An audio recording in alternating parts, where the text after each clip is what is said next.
Halo semuanya, perkenalkan aku Tristan dari kelompok 9 dengan NIM terakhir 109. Aku Naura Haifa Azara dengan NIM akhir 110.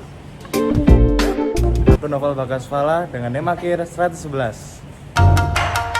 Aku Melaidia Stuti dengan NIM akhir 112. Saya Manuel Putra dengan NIM terakhir 113. Saya Elva Biliana Syafitri dengan NIM akhir 114.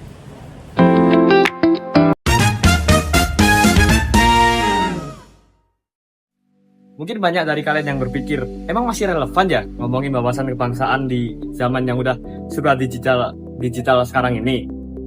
Jawabannya, itu tuh sangat relevan teman-teman. Karena di tengah derasnya arus globalisasi, budaya yang masuk tanpa batas ke sini, dan gempuran media sosial, rasa cinta kita terhadap tanah air, dan kesadaran sebagai warisan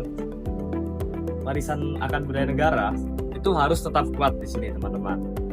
Melalui vlog ini, aku dan kelompokku akan mengajak kita untuk mengenalkan tentang bagaimana sih wawasan kebangsaan itu.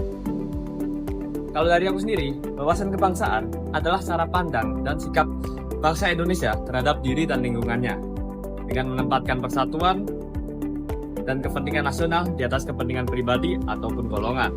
Intinya, ini tentang bagaimana kita melihat Indonesia sebagai suatu kesatuan utuh dari Sabang sampai Merauke yang harus dijaga bersama. Wawasan kebangsaan adalah cara pandang suatu bangsa terhadap diri dan lingkungannya yang mengutamakan persatuan dan kesatuan demi mencapai tujuan nasional. Nilai-nilai dalam wawasan kebangsaan itu ada toleransi, cinta tanah air, tanggung jawab, serta persatuan dan kesatuan. Selanjutnya adalah tantangan Gen Z dalam menjaga wawasan kebangsaan. Yang pertama adalah pengaruh globalisasi dan budaya asing yang membuat sebagian anak muda lebih mengidolakan budaya luar dibanding mencintai budaya sendiri. Yang kedua adalah kurangnya literasi kebangsaan, sehingga nilai-nilai Pancasila, nilai kebinekaan Tunggal Ika, dan semangat persatuan mulai luntur. Yang ketiga, adanya penyebaran hoaks dan ujaran kebencian di media sosial yang dapat memecah belah persatuan. Yang keempat adalah individualisme dan apatis terhadap isu nasional karena lebih fokus terhadap kepentingan pribadi. Yang kelima, adanya kritis identitas nasional, di mana sebagian Gen Z bingung menentukan jati diri di tengah arus digital yang serba terbuka. Kalau wawasan kebangsaan melemah, dampaknya bisa serius banget. Generasi muda jadi mudah terpecah oleh isu-isu yang provokatif dan mulai cuek sama nasib bangsanya sendiri. Rasa peduli, gotong royong, dan semangat persatuan hilang digantikan sikap individualis dan apatis. Padahal masa depan Indonesia ada di tangan kita. Oke, sebagai generasi muda di Indonesia yang hidup di era digital, kita punya peran besar untuk bangsa dan negara agar menguatkan rasa cinta tanah air, misalnya seperti kegiatan masyarakat, organisasi, dan juga mencintai produk lokal agar ekonomi bangsa semakin maju. Selain itu, dunia digital memberi ruang luas untuk kontribusi.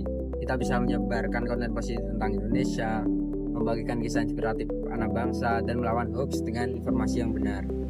Oke, intinya setiap langkah kecil kita baik offline maupun online akan ikut menentukan bangsa ke depan. Ayo, jadikan era digital sebagai alat untuk memperkuat persatuan, bukan memecah belah bangsa. Hidup mahasiswa! Hidup mahasiswa! Nah teman-teman, kalian telah menyaksikan video kami mengenai wawasan kebangsaan. Jadi di sini saya akan menyampaikan pesan moral nih mengenai video yang telah kami buat. Pesan moral yang kami dapatkan, pesan moral yang akan kami sampaikan dari video tersebut adalah wawasan kebangsaan merupakan suatu pengetahuan atau ilmu yang sangat berguna nih teman-teman. Dan saya ingin menyampaikan 2 poin penting nih teman-teman. Poin penting tentang wawasan kebangsaan. Wawasan kebangsaan menjaga kita sebagai pribadi Indonesia untuk tetap saling menghargai, menghormati, dan saling mendukung walaupun adanya perbedaan, baik perbedaan suku, agama, ras, golongan, dan lain sebagainya.